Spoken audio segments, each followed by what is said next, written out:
Balamusiza mikono gyaffe abalungi abatuuliriza erinnya lya Mukama Yesu Kristo lyebazibwe.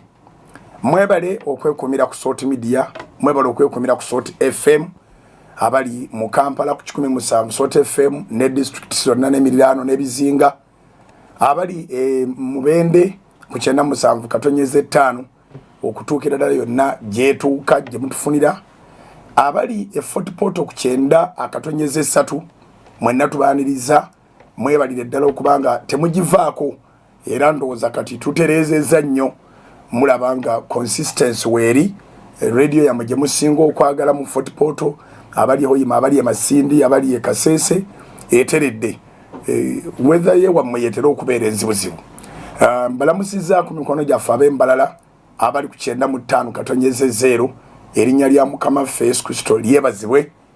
Ab'embalala mugamba ki, ab'ekabala, ab'ekisolo yonna gyetuuka ne ku borders ezo zonna, ate eyo bwenvaayo nenzira mu east nenzira mu buvanjuba, ab'ebuvanjuba abali ebusoga ku 98 katonyeze 2 Salt FM. Mbalamusizaako mikwano gyaffe abalungi abatuuliriza erinnya lya Mukama Yesu Kristo lyebazibwe. Kibumba agungumalire era musengwa. Mbenda ino baagala nnyo abantu b'omu Eastern Uganda, ab'Embale muli obulayi, ab'Embale ku 12 katonyeze 6 okugendera ddala paka mu Kenya ne side zeyo nawe tutuuka. Mwebale okubanga Salt mwagifuula media yammwe, mwebalire ddala era naffe mutuzaamu amaanyi ne tugamba katunoonye eby'ensonga byokka bye tuba tubawa, twagala tubeere nnamba emu nga namwe mubeerera ddala nnamba emu mu area zammwe. Katonda abakolere ebirungi mu linnya lya Mukama Yesu. Wiiki etambula mbaaniriza abali emitala w'amayanja, abali ku Salt Media app, mwenna mu mawanga gonna ago ag'ebweru, abali mu diaspora tubaaniriza mu programu enisingi, abatufunira ku YouTube ya Salt Mukama batuwera omukisa, abatufunira ku Facebook Katonda akibabalire, abatufunira ku Facebook ya Salt Mukama akibabalire. Ekyokuba nti musalawo nti buli wobeera wakiri oteekamu data, kati data oyo gw'oteekamu tusaba Katonda abaddizeewo. Abali ku Salt TV free to air channel 005, abali ku Salt TV ng'otufunira ku Zuku channel 052, abali ku Salt TV ng'otufunira ku Star Times channel 288, abali ku Salt TV ng'otufunira ku Azam channel 359, abali ku Salt TV nga gwe otufunira ku Go TV channel 391 wano ne mu region yonna, n'abali ku Salt TV ng'otufunira ku DSTV channel 373 channel 373 ku continent yonna. Mwenna tubaaniriza abawulira olimi luno programu emisingi egguse. Olunaku lubayisiza lutya, naku lugenze lutya, ennaku ze tulimu kati tuyina okuba nga tuli beegendereza nnyo okuba nti bw'oba otambula weegendereza osobole okuba nga buli lunaku olugjamu ekirusuubirwamu, kubanga tuli mu sizoni ke mazima. Newankubadde nga embeera tebadde nnungi emabegako, naye kati buli muntu akantu kakwata ateekwa okakwata n'obwegendereza, naye ekisinga okubeera ekikulu kwe kukwata obulungi obulamu bwo. Obulamu bwo kintu kikulu. Omusajja eyasooka okubanga mpa emirimu mu Kampala nja mwebazanga bulijjo kubanga akyali mulamu. Kibi nnyo okutandika okwebaza omuntu ng'amaze okuva mu bulamu bw'ensi, weewaawo naye ebeera credit. Naye ate ekinyuma nnyo naye naawulirako omwami Godfrey Ssentongo, kyemanyi kati nti atuula amatuggaawo naye nga abaana bali Makindye gye yazimba, naye yaŋŋamba bw'ati nti boy ebiseera ebyo tiyampitanga bujingo, erya boy lye lyalinga likola buli wamu nga bampita lye basanze, naye nanga nti boy bwe mbanga nkutumya ebintu obanga maama Dani yona akutumya ebintu, abaana be naleranga baakula be nalindera bwe nali ndi house boy, bw'otuuka mu sitensi n'olabanga waliwo commotion, bw'osanga olwo engeri yakeegugungo konna, waliwo abaagala okulwana, waliwo baagala okukola batya, waliwo ab'ebyobufuzi abayitawo, dduka emisinde mingi nnyo okomewo. Tetugenda kukuvunaana olw'okubanga tolese bye twakutumye ekisingako obukulu kwe kudde waka koma we waka either omuntu omukulu ko kusinga agendeyo oba ojja kuddayo oluvannyuma kubanga obukyankano obwo butera okubeerawo tebuwangaala bubeerawo ate ne bumala ne buvaawo oluvannyuma lw'essaawa 3 oba 4 osobola okuddayo n'osanga nga tebuliiwo. So orientation eyo yankolamu omulimu gw'amaanyi nnyo kubanga ne Masaka ekajja nakulira era nga nabo tibaagala mwana wa biguruupu naye nga bomanyi guruupu zaffe ezisamba emipiira ezidduka ezikola zitya nga tuzibeeramu naye ate ogamba nti olina guruupu gy'ohanginga nayo ekyo nga bakubuuza bw'oyagala okwegatta nabo bakola biki. Era abaana bangi abayonooneka mu mulembe gwange olwa kalata baalinanga guruupu wewuunye eri mu kyalo waffe Masaka nga bakuba akatabo bayiza n'okukamalamu ennaku 2 naye ng'obwavu kye bubakola kubanga ssente ze balinawo zezo zokka ze balina baagala zonna kuzikuba olyalooza nti wazitwala abaako waatuuse naye ng'ekituufu kiri nti abaako waatuuse. Era mbaweerera amagezi kwabo nayigirako nti nga bwe bagamba nti muzireete nga temuzannye tebabwezaawo 10,000 naye nga ezo ze balina olyalooza nti bw'anaazibajjako alina kyagenda okweyongerako. Kati bwe natuuka mu Kampala n'aba Ludo nabo obuzaavinga naye nabo nagenda okulaba nga balinganga ab'ewaffe eri mu kyalo eri Masaka nga bakuŋŋaana ku Ludo oyo awangula atwala ezo ezeetoolodde ku mmeeza naye nga nazo tewaliwo ssente zaamu. So ng'olabira ddala nti ebiguruupu bisobola okukuviirako obwavu. So bamponya ebiguruupu mu ngeri eyo ebiseera ebimu tuba tulowooza nti obola kuba gy'oli si gye bakuzaala oluusi ate bali be batagambyeko ne baba nga bo bagenda kwonooneka. Gwe gwe bagamba ng'olinganga gwanga nti olw'obubi kola kino kola kiri kola kino kola kiri nebanga yengeri yokka Mukama gy'aba akukoledde okubeera preserved. So mbeebaza abankuza naye ne neebaza omusajja yasookera ddala okumpa omulimu mu Kampala nga ndi house boy abaana be nalera nga baakula oluvannyuma nsuumusaamu oba nga mbe nampromotinga nansindika mu Wino okugenda okusibanga popcorns. Era ne bwe natuuka mu Wino saasobola kubeera mu groups kiri nakiyiga nga nkyali mu kyalo alina kino nenkiyiga nti bano bakuŋŋaanira seetaaga kubeerawo. Njogedde ebyo byonna nga ŋŋamba nti akaseera ke tulimu si kangu kuyinza okukalabanga akangu naye ekyokuba nti waliwo eyeesimbyewo oba mubaka wa palamenti oba kansala oba avuganya ku ntebe y'obwa pulezidenti n'ova ku kyakukeezezza nga kyekiri mu programu n'odduka n'ogenda omuntu oyo waali ye ne bwe baba bamukutte mu kacyankalana ako bamuzaayo ewuwe. Bwe bakuba tiyagaasi balinganga abamutaliza basinga kuba bakuŋŋaanye abali ebbali n'ebbali. Ebintu bino mba mbyogera nga mbyogera objectively kitegeeza nti mbyogera nga sirina kyekubiira, mbyogera nga mbyogera mu mutima mulungi. Tiyagaasi bamukasukira bavudde ku mirimu gyabwe abavudde mu mayumba gaabwe ne bajja oluusi nga bawagizi naye kye nazuula nti abasinga obungi tebaba bawagizi biba tebibakwata nako baba balabi bulabi. Ani ayitawo Katumba yayika Katumba olimba nga awumuzaawo byabadde akola ng'adduka misinde paka ku muntu oyo ali mu kuyitawo nga mazima ddala naawe okimanyi nti oyinza okuba nga siga owagira naye n'omugamba gwe waffe n'oyogera naye n'addamu amaanyi bwe muwera. Katumba waali tebakubawo tiyagaasi,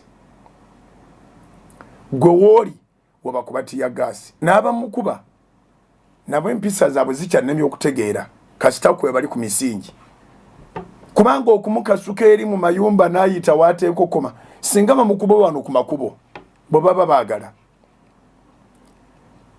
naye abavudde ku mirimu gyabwe bwe badduukira mu mayumba olidde badduse mbadde mbasaba bakubati ya gaasi abantu gye baba baddukidde manye nti we mubadde mutabaagala bavuddewo kubanga bamukakasuka eri mu mayumba waliyo bebi atasobola kuhandolinga mukka ogwo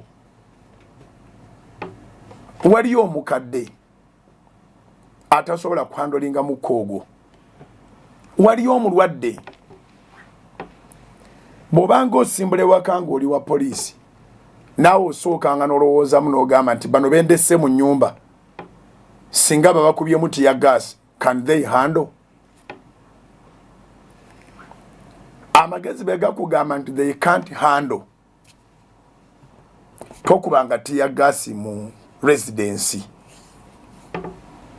sinze kamanda wammwe nteesa buteesa bwe babanga gye babagamba omukuba mumukuba eyo nnyo naye nga mumanyi nti waliyo abakadde waliyo abalwadde waliyo obwana obuto waliyo ab'embuto bano abazze ku makubo abo mwerige kubaana balabye wano ku mawulire ga Salt TV amawulire ga Salt TV ku ssaawa 3 tewakyali agasubwa mu ggwanga nange bwe mmala emisingi mba njagala kutuula wamu ndabe eggulire ku ggulire so nalabye ab'emukono nga baga nti ati ya gaasi twamugonza dda mvubuka yakanudde amaaso wali naga nti galabe ogalaba amaaso gaffe gaakala dda ani ng'alinga aga nti babakuba eki oba okitegedde so bano be mweriga nabo abamu tiya gaasi nga bwe bagamba bamugonza dda abamu nga bwe mweriga nabo ngera bwe babagamba abo bo tiya gaasi bamugonza dda naye musaasire abaana b'abantu ababeera bali mu residensi olwaleero nzize n'amawulire ag'essanyu nzize ndi musanyufu mutima gwange era nga njagala kwebaza minisitule y'ebyobulamu okubanga yazzeemu ne baako abantu bekonsidalinga okubanga baggulawo naye mu bonna abasinze okunkwatako weewaawo bonna bankwatako be baganda bange ne bannyinaze be nakolanga nabo ab'omu butale bw'emibuulo obutale bw'emibuulo ababukoleramu bangi bamanyi nti nakolanga nabo abamu boogera n'abantu baabwe nti oyo bugingo twakolanga naye abantu baabwe ne batakkiriza ne balowooza nti bessaawo besiba ku bantu and so forth and so on naye nga nakolanga nabo obutale osimbula okugenda ewantu gy'ogenze nga sente z'olinamu zokka zeze za transport akutwala akukomyawo omwesigamisa ku kiki ky'onaatunda gy'ogenze so olina okubeera serious omusana guba gujja kukwokya enkuba bwebezze naye era weekusanga Uganda ngitambudde olw'enjiri naye olw'enjiri sinaba kutambula Uganda physically okwenkana bwe natambula Uganda nga ngenda mu butale bw'emibuulo natambula Uganda natuuka ekiseera nga nninga gwe bazaala ebulemeezi nga buli kitundu kyayo kyonna nkimanyi oba kikyusa oba bamunaanika oba kapeeka oba ziroobwe nentambula ebitundu bino ebyebukomero Busunju Mukyenda mu Kiganda ludda wa nentambula Emijeera nentambula Ekigumba nentambula wa natambula mu butale naye njogedde ebyo nga njagala gamba leero kumpi ninga yogera emirimu gye nakolako nga njagala gamba nti baganda bange abo ne bannyinaze mbamanyi esente nezinaakuza oyina kumala kutundayo omugugu ogwo byonna byonna mwe biba biri emmere y'eka mweri gy'onoolyanga otuuse mu katale gy'eri eri mu nsawo eri mu mugugu guno twakeranga ne tulya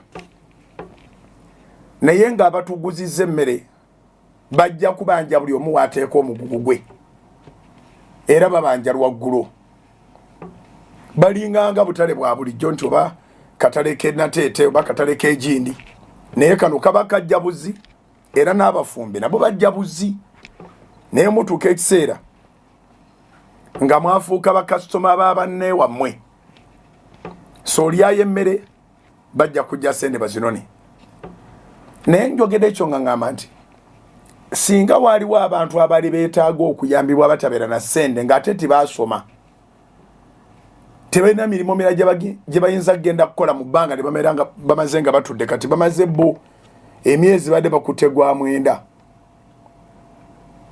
You can imagine omuntu w'obutale bw'emibuulo okuba nti abadde akutta omwezi gwa mwenda nga takola. Simanyi oba waliwo gavumenti engeri gyesobola obayambamu naye mu mugugu omwo mwe muba renti, mwe muba fiizi, mwe muba ez'okulya, obulamu bwonna buba buddukanyizibwa mu mugugu ogwo. Abamu twabeeranga nabo nga ngezaako babulira enjiri baleme okugulumiza ate omugugu ogwo kubanga ng'oli agamba nti ono ye mmange, ono ye kitange ayogera ku mugugu, ono ye Katonda wange waatali siriiwo ne muga nti leka.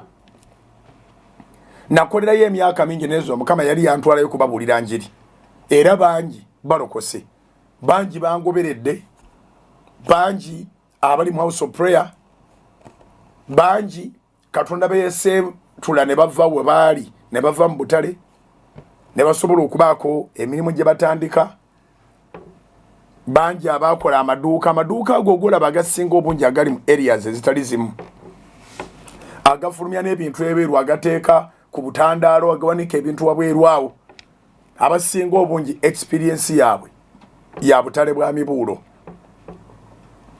So obwavu bulumye baganda bange abo ne bannyinaze ne bukamala bukamazi kubanga bwe baba tibakoze tebasobola kulya, bwe baba tibakoze baba tibasobola kulya. Kati bwe baba tibakoze ennaku 3 ne baba nga tebakoze wiiki, ne baba nga tebakoze wiiki 2 ne batakola okumala omwezi, ne bakwata ogwokubiri ne bakwata ogwokusatu, agatala babanyinaze abo abagamba nga tono yebaze, ono ye kitange ye mmange ng'asonga ku mugugu, era ababbi engeri gye batalina kisanga bo baagala biwedde, bababangako emigugu omuntu n'alwala ne kimuviirako okufa. Kaakati emigugu egyo simanyi oba bakyayinawo akantu, naye ku lwa covid abantu baimprovisinze, abasomesa batandika okubaako ebirala bye bakola. Kyemanyi n'ab'emigugu ab'obutale bw'emibuulo abamu bandoza batunda eby'omu nnyumba, n'atandika either okutunda amatooke ku kitundu oba okusiika muwogo. Generally covid atakudde emitwe gyaffe okulabika nti waliwo ekirala kye tusobola okukola besides what we do. Era bw'oba tolina kirala ky'okozeeko mu biseera bya covid, kubanga njogera bwento nga ningaayogera ku covid nga mwogerako nga history olw'ensonga nti covid alimu exit. Covid alimu exit. Tunyweze essaala, tugoberere amagezi abasawo ge batuwa, twambale masiki. Era baganda bange abazeeyo mu butale ebimu ku byensaba ndowooza bibeere strict nnyo, kwe kuba nti bakasitoma bayingira balina masiki. Ntegeeza bakasitoma namwe mugenda kujja ne excitement, obutale bwamwe buguddwawo. Obutale obwo si bwaffe ba migugu ffekka, wabula bwalimu n'abalimi n'abalunzi. Abantu baleeta ebirime, ensawo za muwogo ku loole, ensawo za buli kimu ekirime, then abalunzi nga balina wingiza abo mubeera ente, ewabeera embuzi, ewabeera endiga. So katale ekintu kinene. So nsaba abagenda okukola mwambale mask mwekolemu omulimu kubanga buli katale gye twagendanga wabangayo amazzi mwekolemu omulimo wabereyo okunaaba mu ngalo okwaddala sabuni kubanga sabuni awangula akawuka kano nga His Excellency Yoweri Kaguta Museveni emirundi gyonna gye yatubuulira nga amagezi abasayansi ge bamuwa bamugaa nti buli muntu asobola okukawona sika kuwonebwa bayina ssente abasobola okugula sanitizer sabuni talaba mu kawuka kalimu kalinga lusavusavu bw'onaaba kagenda nga bw'onaaba empuuta so tetutwala kintu kyakunaaba nga kintu kyakusaaga era ffe ku Canaan Land tukuŋŋaanye okumala kaakati weeks 2 tugoberera SOPs n'amagezi gaffe gonna era nkubiriza abasentala b'obutale bw'emibuulo management zammwe okubanga zamaze dda okugula temperature gun abasuubuzi n'abo bennyini abatunda abagenda okugula ebintu babenga basobola okupima temperature yaabwe so munaabe mu ngalo kubanga kyakabi nnyo okubanga obulwadde obwavu bukulumidde ebbanga eryo lyonna ate n'ogenda n'okwatayo obulwadde kati awo omulwadde webagambira nti kati alumya ejjiiko tebakyalina bayisa kintu kyakumuwa so n'olwekyo ndi musanyufu nti obutale bw'emibuulo bugenda bwakkiriziddwa okuddamu okukola mwesetinge bulungi waleme okubanga wavaayo obulwadde kubanga abeewaka bw'obadde okaaba nabo waakiri luli mubadde muyiyizayiyiza nga mugumye n'ogguma mufunayo ekyokulya kati obulwadde buno bwe buyingira mu nnyumba nga gwe wagenze n'obuleeta watute mugugu gwa ngoye watute mugugu gwa ngatto n'okomawo ng'ate ositudde omugugu gwa covid ye njagala mutegeere bulungi nti waali waddala ali real ekyokubanga Katonda atubisseeko ekisa ekyokubanga Katonda atukuumye n'atuteekako omukono gwe nti baganda baffe ne banyinaffe bakuŋŋaana mu kikuubo bakuŋŋaana mu akeedi bakuŋŋaana ku siteegi za takisi abamu takisi bambala masiki enamba baddamu ne bagijjuza tebakyali mu haafu ya takisi ekyo ne poliisi ekimanyi amasinzo nago baagayongeddeko ku muwendo so Katonda atuwadde ekisa minisitule y'ebyobulamu esinzira ku kisa ekyo okugamba nti n'ab'obutale mugende muddeyo mukola ab'emibuulo so ewaffe Masaka bagamba nti bw'ofuna akukaabirako tosirika naawe okaabira ddala kakati nze ndowooza nti tukyuse olugero olwo tugambe nti bw'ofuna akusaasira ate totiguka butigusi tokola kyegyo naawe weesaasire era tugambe nti Mukama bw'akuwa ekisa naawe weekolere ebyekisa so toyambala masiki lwa minisitule y'ebyabulamu oba lwa gavumenti tonaaba mu ngalo lwa minisitule y'ebyabulamu oba lwa gavumenti bikole ku lw'abaana bo boolese waka ku lw'abantu bo bowangaala nabo bagambe babikole oleme kusanga ng'ate bo be bafunye obulwadde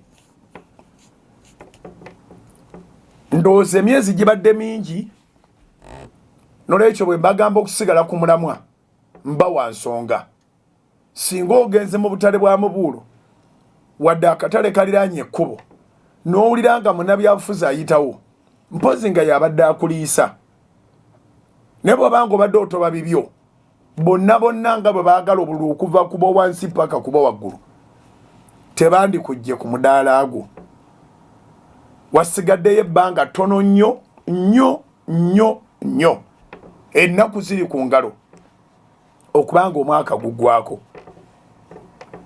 sente tezigenda kubula ne bannabyabufuzi bennyini baziririzinga naye ate togenda zifuna nga obuukabuuka ojja zifuna nga otudde wamu ensasanya yazo nayo nkulu nnyo.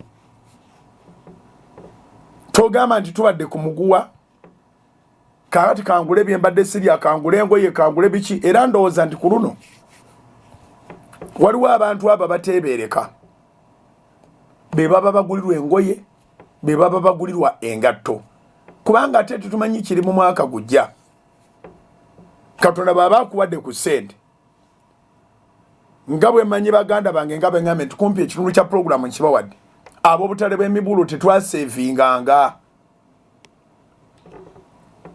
ne bw'oba olwadde ogenda mu katale okukola ne temperature yo na buli kimu ovaayo n'oddayo mu ddwaliro ne bakuteekako eccupa kubanga eri gy'ojja z'onoolya. Kati mu kaseera kano tetumanyi omwaka ogujja gunaaba gutya kyova olaba nze mbeesibyeko ne mu njiri ne mu puroguramu y'emisingi nti omwaka guno si mufu. Nabaleetera akagero k'enkoko 3 ebika 3 mu sizoni y'ebijanjaalo zidda ku miguwa nazo yabeera covid waazo ndowooza. Mu sizoni y'ebijanjaalo zidda ku miguwa nazo yabeera covid waazo ndowooza. Naye wasigalayo akaseera kezigenda okuteebwako ezimu ziteebwa ku 11 kisinzira ku azirunda engeri gy'azaagala gy'azifaako.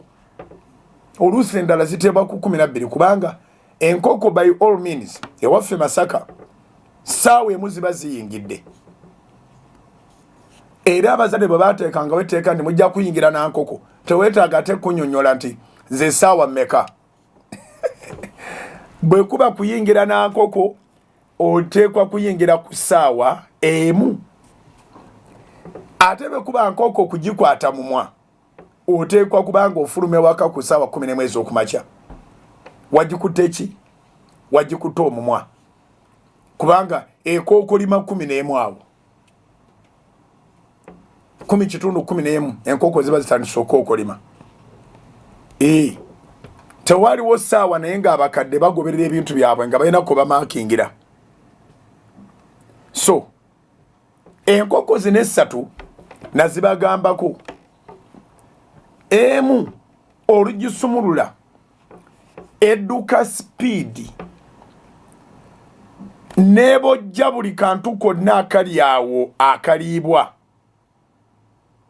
mu ssaawa emu 2 gye batadde ku 11 essaawa ye 11 naye 12 esigazayo n'eddakiika nga 15 ng'ezo tekyetaaga kubaako kyebojja yeeyingiza yokka mu nnyumba ng'ekkuse n'ekavalinga essaawa 11 ze bamaze nga bagisibye. Obwongo buba bulindega yo tegamba nti olunaku lufu. Olunaku erulaba nga lulimu obulamu erinda bulinzi bananzijjako ddi akaguwa ku kugulu. Ne wabaawo enkoko ey'okubiri eyo etambula ng'eryanga eringa egamba nti ekedde ku ssaawa emu ejja kulya paka ku ssaawa 12 erya bweyeroboza bwerya kano bwerya kali erira ku peesi yaayo naye ate egenda okuddamu okwetegereza obudde. Instinct ng'egigamba nti kati kuyingira nnyumba nevaayo nga teyina nakyeridde era ezo twazikwatanga n'ogifuuwa bwoti ebyoya ne bisituka nga teriko kasava n'akamu. Era enkoko nga nzibu nnyo okutunda oluvannyuma lw'ebijanjaalo kubanga buli agigula agifuuwa ebyoya ne byebikula waateeka okutestingira okulaba masavu nti nsava nga nkapa nzibu. Ne wabaawo n'enkoko ey'okusatu eyo yo emanyira ddala nti olunaku lwafudde omwezi gwonna egufiisa ogw'okuzisiba. Bwe bamala ogisumulako akaguwa esitama awo ennyini neyeebuutikira awo n'ogisaasira n'ogikwata n'ogikasuka era weegudde weesigala n'ogisenda n'ekigere era nesigalawo nodamu nogikwata nogamba kanji kasuke waggulu nnyo bwenevayo ejja kubeweddemu otulo kwegamba ejja kubeweddemu obusiru amagezi gajja kugiddamu nokasuka waggulu nnyo nepapala nebaako werandinga neddamu netuula yo yaluwaddeyo olunaku lufu naye nga tekimanyi nti nenkya yakusiba so egenda efiisa lunaku okukakana nga nenkya yakusiba eyo yo nekuli okufuuwako omuntu alaba oba mulimu amasavu tebagifuuwako totawana gitwala mu katale olw'ensonga nti oli bwagikwata bw'ati awulira nga asitudde ebyoya byokka wangi yo tebagifuuwa kukebera n'amasavu eba nkoko nga nkulu naye nga bw'ogisitula bw'oti owulira nga asitudde kakoota ka kiro kakoota ka koota eyo tebatawana gikebera oli olukwatamu nga bw'awulira ezitowazitowamu eri yali nga naye erya mpolampola n'afuuwako akakase nga amasavu kwegali agenda nga ebulamu si ya yero bulungi emabegaawo ne wabaawo eri ebadde edduka speed eyo yo buli woogiteeka bakuwa buwinsimbi ng'amaliza ekitundu kya puroguramu ey'emisingi ku Salt Media FM ne TV zonna ekitundu ekisooka nga nkiwumbawumba bw'oba olowoozaamu saagala kuyita nkoko naye mu kategole ez'essatu ogwawa onoosobola okukozesa gino emyezi 2 Novemba ne Desemba ku sipiidi ey'ekizungirizi awatali kwonoona budde n'akamu n'akatono wangi ku sipiidi ey'ekizungirizi awatali kwonoona budde n'akamu n'akatono tewali kunyumya mboozi zitakwatako tewali kwenyigira mu bitakwatako okavalinga emyezi 8 oba 9 oba 10 egiyise olinga enkoko eno esooka sharp esobola okuba chap nayo nesobola okukavalinga essaawa zemaze kumiguwa bw'otunula omwaka guno tulinga nkoko kati abo obutalema emibulo bakabata babatadde wiiki eno balina okweseetenga mu bintu bingi kati olina okwegendereza bwoddayo omuntu gw'obadde olabanga wali tiwani nsonga laki ova ku mugugu gwo oba ku ngoye zo ogenda wali munyumya omugambe munnange tuwafa nawe okiraba teyafa mulekerawo okunyumyanga ebintu ebyekisiru tuula ku mudaala gwo akatano ne beekaba tikalimu muntu n'omu ayitamu tokkiriza bwongo obwo okulimba nti abaguzi tebannaba kujja wadde olaba keereere tuula ku bintu byo oyo omu anaabaze asange ng'oli attentive asange nga omulindiridde asange nga omubudaabuda ne attitude buli muntu waali nsaba attitude ebeere nnungi nnyo beera welcoming yaniriza abantu yaniriza abaguzi yaniriza abagenyi tobaako gw'onyooma tobaako ogolooza nti ono alamuza bulamuza ono talina ssente kozesa emikisa gyonna nga begisigaddeyo onooba mu kategole ey'enkoko eno ey'okubiri eryanga eringa ega nti essaawa zonna zaayo eringa egamba nti ndowooza wakakya bantadde nolwekyo nyina essaawa 11 mu field oba essaawa 12 ng'erira ku peesi yaayo oba onoobeeranga enkoko eno ey'okusatu enkoko gy'ositula n'okasuka ne mu bbanga eri tuli ku energy ng'eddawo nerandinga bulandinzi wonna weegwa ate matube katuuka akaseera ak'okuyingira si yakusitula kasuka waggulu evaawo n'esotya mpola esotya mpola neeyingira naye nga enjala egiri bubi emala kosizoni nga nayo teyeeyagala mukama wayo nga tajagala n'abantu mu katale nga nabo tebajagala abantu abagwa mu kategole y'enkoko eno esembayo mu sizoni eno bangi naddala abatawuliza Salt FM abatalaba Salt TV abatali ku Salt Media app oba ku YouTube oba ku Facebook ya Salt nga bagamba mbugula omwaka gwo gwafa mbogujja goba nakolera mu byonna babadde bateeka okukola eri enkoko etali ya bintu mu ssaawa ebbiri z'ebeesigazaayo ebeereroza nti olw'enkya lunaabeera lulungi okusinga luno. Kakati omwaka ogujja abooluganda twali wamu nga tumalako omwaka gwa 2019 era buli wantu wonna waali wajjudde abantu nga basaba beebimu ku bintu Katonda byasinziddeko tutaasa. Titwamanyira ddala kiki ekigenda okubaawo mu 2020 kati 2020 wona agenda tewali amanyi kigenda kubaawo mu 2021 tumanyiyo okulonda kokka ne bw'oteekuuma ne weegendereza security yesookera ddala yeggwe wennyini bw'oteekuuma ne weegendereza oyinza obutatuukayo naye ne bw'oba weekumye ne weegendereza omwaka ogwo okakasa otya nga tewabalukayo kire lwaki tukozesa gino emyezi ebiri gye tulina. Nolwekyo ffe abakyali abalamu abafunye omukisa okulabika nti wagguddwawo bizinesi esinga obungi gye tubadde tukabirirako Mukama ey'obutale bw'emibuulo naye minisitule y'ebyobulamu erangidde nti obutale bw'emibuulo buddemu mu ggwanga lyonna. Tukozesa akaseera kano ng'enkoko eneesooka etaleka jjinja kulinaalyo. Tetubeera mu kategole n'eyokubiri eronda nga tulinga abaga nti tuloota naye olunaku lukyali lulamba ate tetugendera ddala mu eri extreme end egamba nti naakola lwankya tolinda mwaka gujja.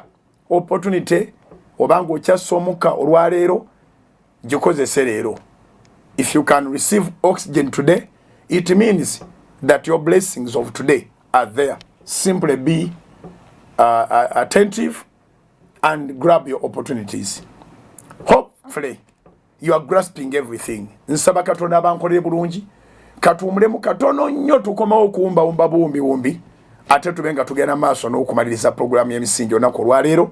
Mwebale okwagala Salt Media mbasabira mbaagaliza mbaagala njagala buli muntu kyakwatako kiraba omukisa. Actually yessaala yange ekisibo kino kye tulimu eky'ennaku 14 nsaba nga nsiiba nga mbasiibira mwenna abalokole n'abatali balokole obeeko ky'okwata oleme kuva mu mwaka guno ng'okaaba tovaawo katukomewo.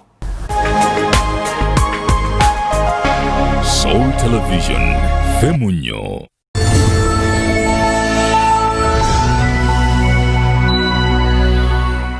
Erinnya lya Mukama ffe Yesu lyebazibwe. Alozias Bugingo gegange okuva mu House of Prime Ministries International. Nzize okwebaza kula abasumba bonna, okwebaza kula abakadde b'ekkanisa bonna. Mwebale nnyo bammemba ba House of Prime Ministries International. Mwebale nnyo mikwano gya House of Prime Ministries International. Mwebale nnyo bawero wishers. Obuweereza bwaffe buweereza eri abalokole n'abatali balokole. Mwebale abatwagala, mwebale abatusabira, mwebale abatudifendinga eyo mu society. Oli nga tatutegeera ate nga yayagala otwogerera. Mwebale okubanga mwagadde nnyo Salt Media. Yategerekeka nnyo mu biseera bya lockdown ne yali tatumanyi yatumanya kubanga ye church yali esigaddewo. Tukkiriza mu kanisa etalina bisenge. Tuze okubeebaza era n'okubasiima era n'okubategeeza nti tubasabira mu kusaba kwaffe n'okusiiba tubasabira. Ne bwe tuba tetuli mu season za kusaba na kusiiba era tubasabira. Mwebale okubanga muganza Salt essaawa 24 TV ebunye buli wantu FM zibunye buli wantu abali emitala w'amanja mwegazanyiza ku Salt Media app mwegazanyiza ku YouTube mwegazanyiza ku Facebook ya Salt. Mwebale mwabakola kati ne standing orders mu bank nga muga nti ntadawo standing order ku account yange kujja kubanga ko sente bweziti zigende ku Salt Media. Banji mukikoze nga temusabira mu House of Prayer. Banji mukikoze nga temuli balokole. Mwebale nnyo mwebalire ddala. Waliwo omusajja ali mu kitabo kya Luka essula ya 7. Omusajja oyo yayambako Abayudaaya nga bazimba ennyumba ya Mukama.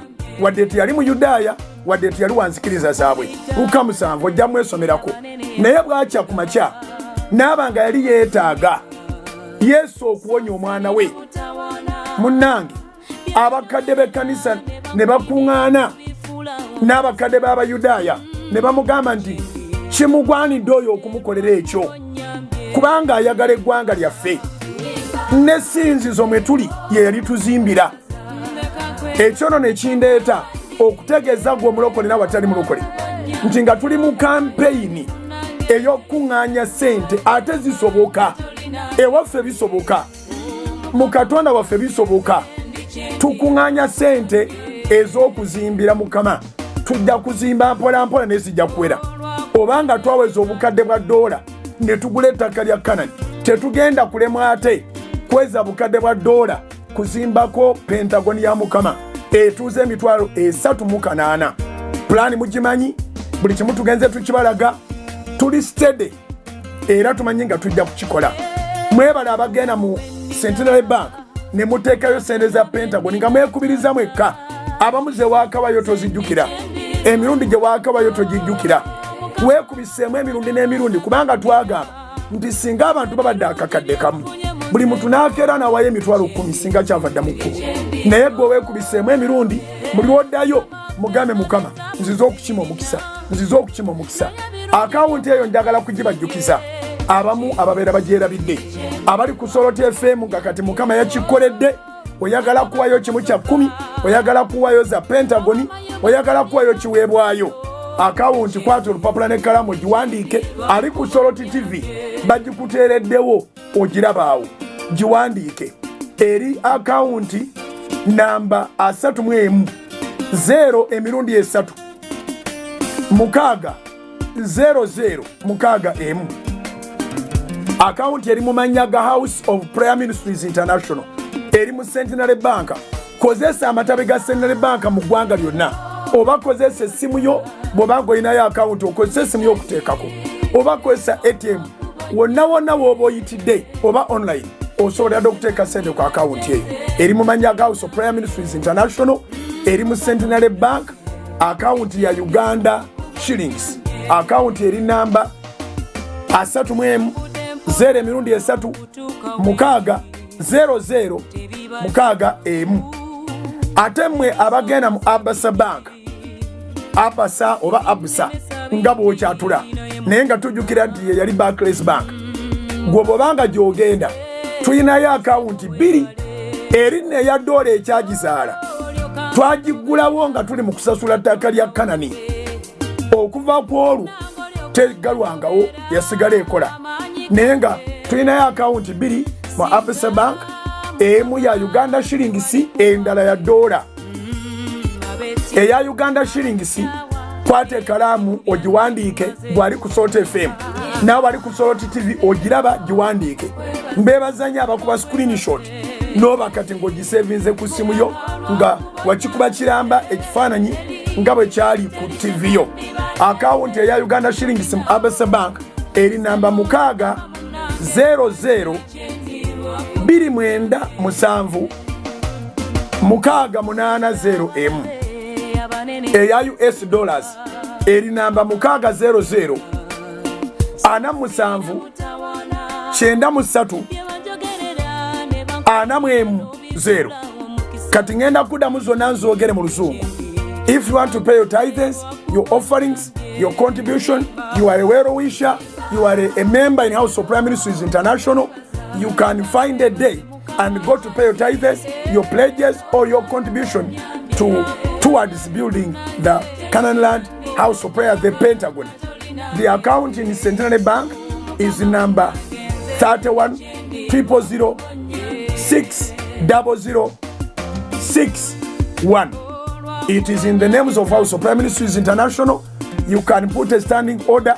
You can use any branch of Centenary Bank, your nearest branch, for tithes, for offerings, for pledges, or for Pentagon contribution. Then, Abasa Bank, we have 2 accounts. One in Uganda shillings. The one in Uganda shillings is 600 297 6801. I repeat, 600 297 6801. That is the Uganda shillings account. The USD account is 600 479 3410. God bless you as you save those bank accounts, even if you are jobless today. by the prayers God will bless you with a job. Nsaba Katonda bampeera omukisa. Katonda wa Ibrahim ne Isaka ne Yakobo abantu abatwala account zino nga siza kusaaga abali ku Salt FM bonna abali ku Salt Television abali ku Salt Media app abali ku YouTube abali ku Facebook agamba nange nja kutapingirawo omukisa ngenda kugenda mu byafaayo nti nzo omukubazimbira Mukama ennyumba mu mulembe ogwo Mukama ne betuli batuvudde mu nsi twagala omulimu guno gusigale nga guyimiridde mbasabira amafuta ag'okukulaakulana mbasabira ekisa ky'okweyongera mbasabira divine connections nsaba Katonda nga bw'owenyigira mu bibye naye yenyigire mu bibyo nga bw'otambula ebigere ebyo n'ogamba nasuze nkirowooza abamu okeera ku wiikendi n'ogenda obankinga ku akawunti nga bwe zikuweereddwa nsaba Katonda akulabengamu emisana n'ekiro nsaba Katonda akuwe divine connections akuweeyo omuntu naawe agenda okukyusa obulamu bwo ng'okola ebya Mukama naye akola ebibyo. Mukama bampeera omukisa. Mwebale okwagala Mukama, mwebale okwagala Yesu, mwebale okwagala Omwoyo Omutukuvu, mwebale okwagala Omusumba Bugingo, mwebale okwagala House of Prayer, mwebale okwagala Salt Media, a church without walls. Sente ze mutuwa zikola mu mulimo gwa Katonda era tujja kubeera beesigwa. Mwebale nnyo, mwebalire ddala, muyingire mu byammwe nammwe mu linnya lya Yesu. Kama bonus.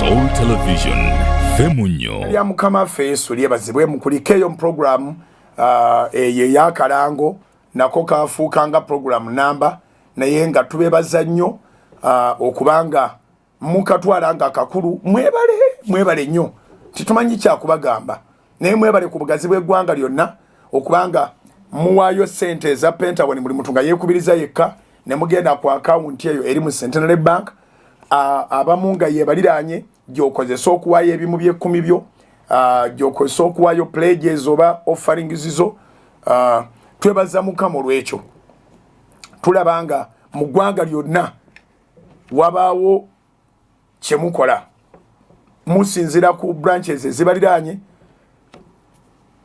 okubanga mutuukiriza ekyo tukyebaliza Katonda mwebala abatuukiriza obweyamo bwammwe mu ngeri eyo ate ne twebaza mwenna abagenda mu Absa Bank akawunti ezebbiri emu ya $1 endala ya Uganda mwebala okubanga temuzisuula busuuzi wabula ne mugamba nti naye nze Salt kwenzija omukisa ebintu ebinkulaakulanye ebintwala mu maaso mbijja ku Salt n'olwekyo oba oli mulokole batwale mulokole n'otwalayo ekimu ky'ekkumi ky'omu Absa Bank ku akawunti ezikuweebwa n'otwalayo ekiweebwayo kyo n'otwalayo obuwagizi bwo ne tubanga tusobola okugenda mu maaso mbeebaza nnyo olw'ekyo mwebale nnyo mwebalire ddala era mbasabira omukisa ogwo ogulondoola abawi by'ekkumi ogulondoola abawaayo ebiweebwayo ogulondoola abatwagaliza gubalondoola eyo najja mugenda ne bw'oba olinnya nnyonyi ne bw'oba otikkula bintu kyonna ky'okola olw'ekyo ky'okola ne tubanga tusobola okuyimirirawo puroguramu ngeno ogiraba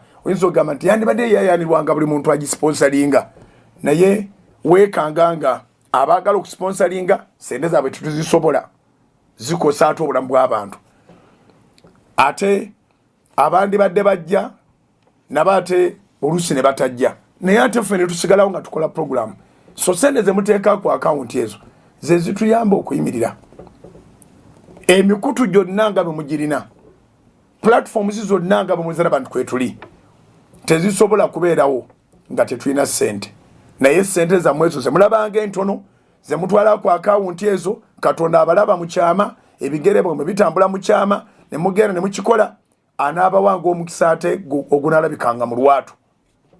Njagala kuddamu kufundikira program nga nyongera okubuulirira n'okubuulira Bayibuli ekkiriza mu kubuulirira n'okubuulira. Okubuulira tusoma mu Bayibuli nga bwe tugamba mu kitabo kya Engero essula 13 onyirwa 20 ndowooza nziremu nsome nve ku lwa 18.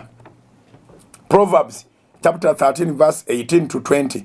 Obwavu n'ensonyi biriba by'oyo agaana okubuulirirwa.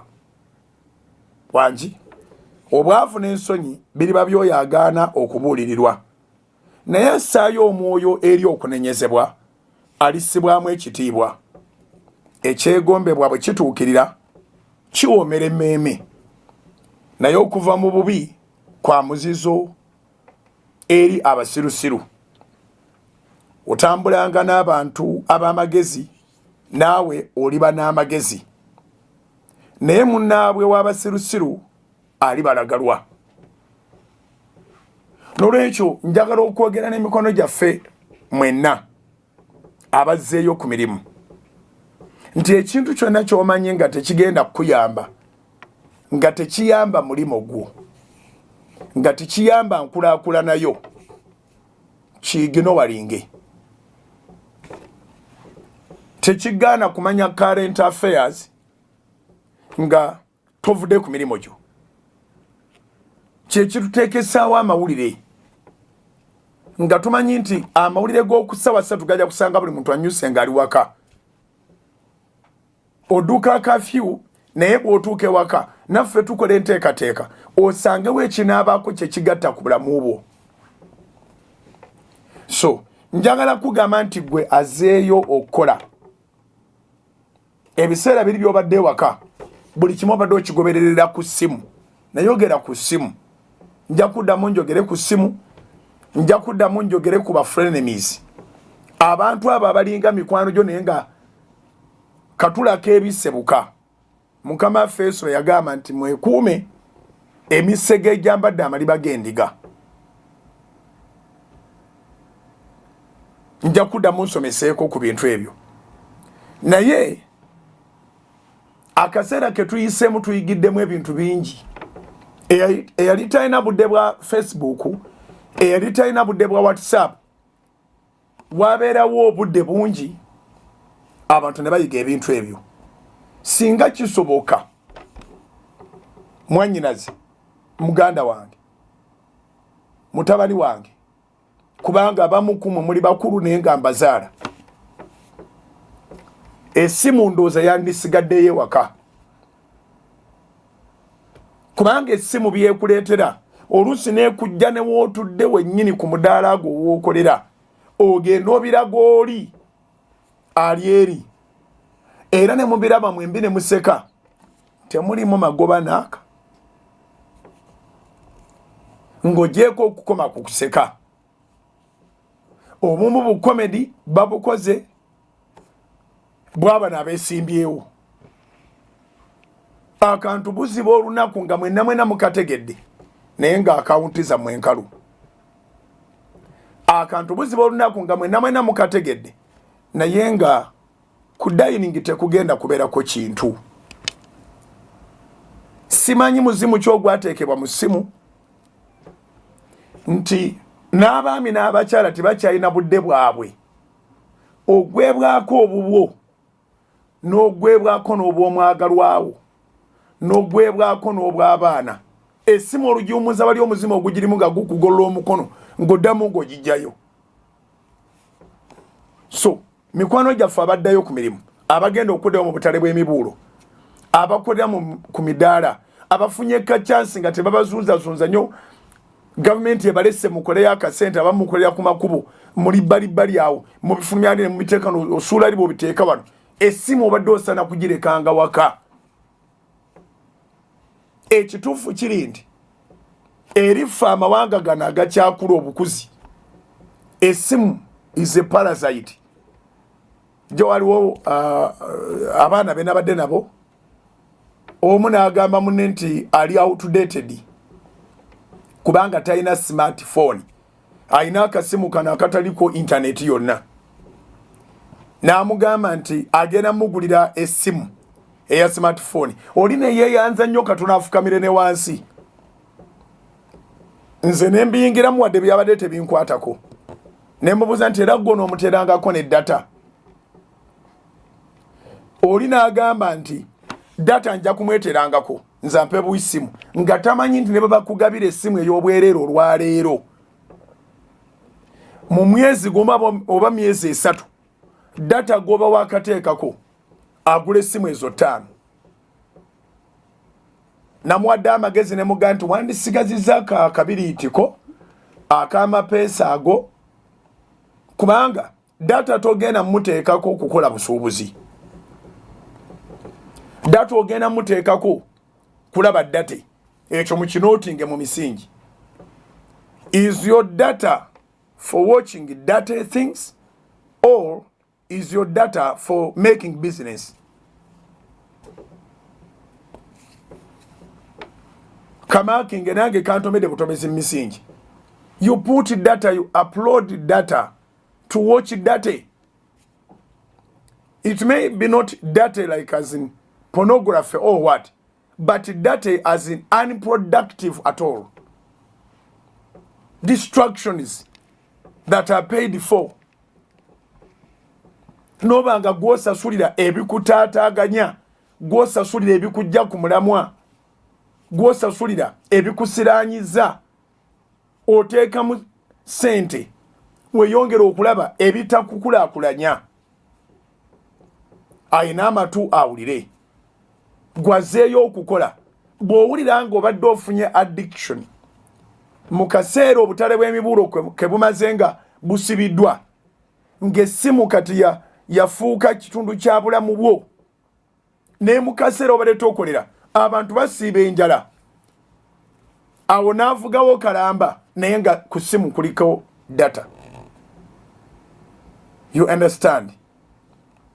So mbeegayiridde nnyo essimu either mu disabling social media gye mutaddeko oba muzireke ewaka. Nakyo si kya buvunaanyizibwa ogireke ewaka kubanga ewaka basobola okuba nga balina kye baagala okugamba, naawe osobola okuba nga olina kyoyagala okugamba. Kisoboka okuba essimu kintu kya makulu nnyo. Communication is very important, but the discipline. Bible yetugambye mu ngero 13 okuva ku 18 okutuuka ku 20 nti obwavu n'ensonyi biriba byoyagaana okubuulirirwa. Nsobola okubuulirira kanoga nti yanzaala data wajjajjaawe byonna byagala okwogera byogere, naye bw'oluvannyuma lw'okugaana okubuulirirwa, Bible yegambye nti obwavu n'ensonyi gwe mugabo gwo.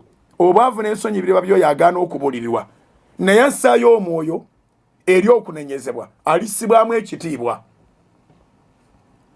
Kiruma okuba nga watambula obutale bwonna, kiruma okuba nga wakeeranga ebbanga lyonna, naye ng'ekituufu kiri nti tolina kyomaliriza nakyo, amaanyi gakuweddemu, tokyasobola kudduka kugenda kuyiriba, naye nga wali olina okukola akantu katono nnyo, kuwummuza kintu kye baakutonderawo okukuttira future. Communication nnungi naye erina saidi yayo embi. Oluyo olwo olubi lwenjagala tusseeko omwoyo.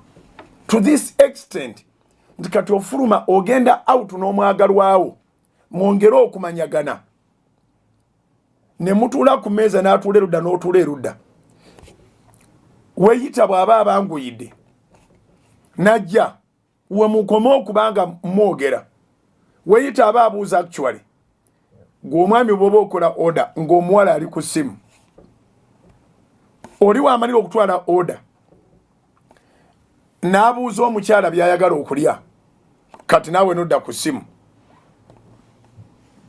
n'agenda ano nabye mumutumye n'abireeta nga temwazzeemu kunyumya.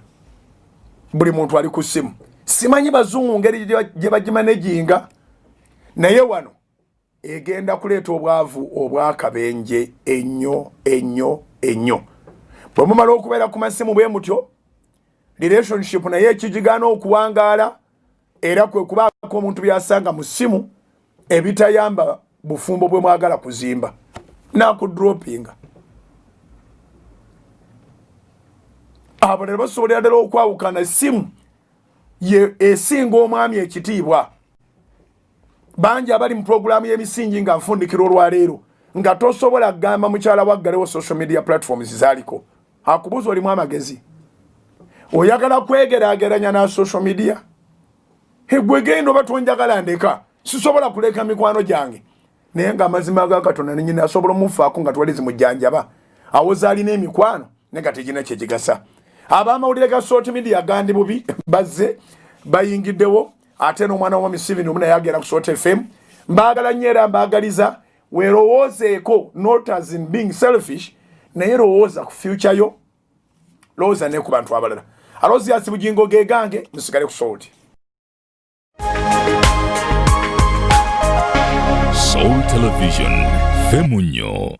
Up next on Soul Television, Omunyo Kusatu.